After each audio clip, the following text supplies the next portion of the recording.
I was born in Holdenville, Oklahoma in 1927. When I arrived in Vanport, I was 16. The first thing I remember when I got off the train after about 3 days and 2 nights was that it was raining. And my uncle met us at the depot, train depot, and took us to Vanport. And I saw those big buildings, and I wasn't impressed because I had been used to having my own yard. There were about 16 different apartments in one building. And I remember they had recreation centers, which was good. They had wash houses where they had automatic washing machines, which we never had before we came out here.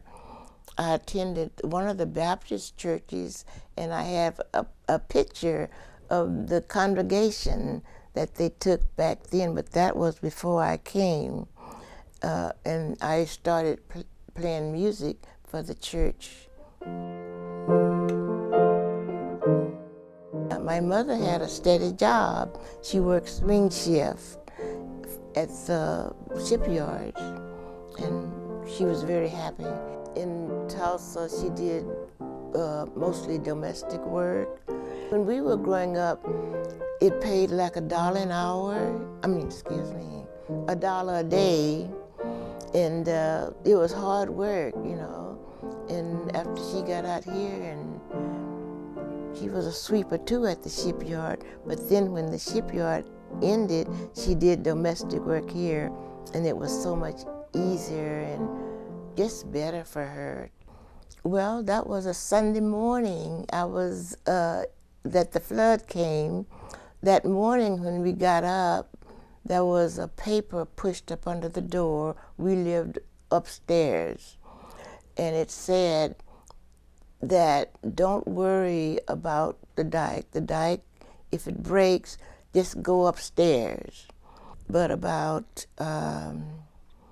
2 or 3 hours after I left church, I heard this noise, and they were saying the dike has broken. So I went and got on somebody's truck, and I wanted to see how the water was coming in and where it was coming in. So we went down so far, and it was just rolling in. And so I came back and got my sons out with a neighbor, and my mother said she was going to stay upstairs. I heard that the buildings were moving, and then I just felt like, oh, my mother's out there and she's upstairs.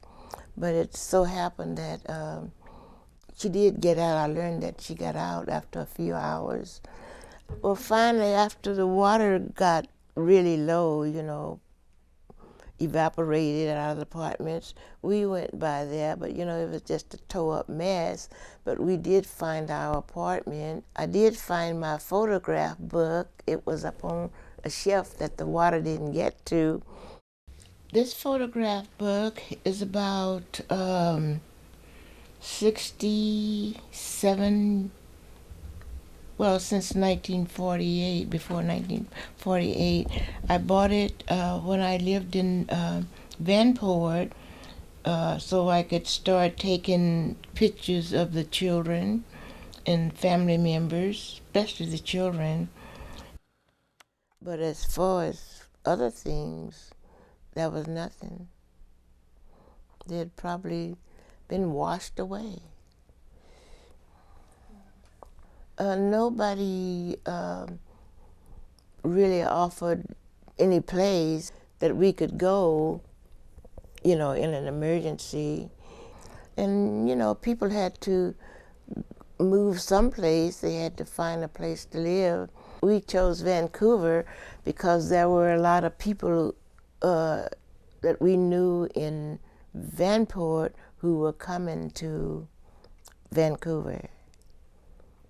And then over here, we could have a single house, and you know, maybe not a duplex or a trailer.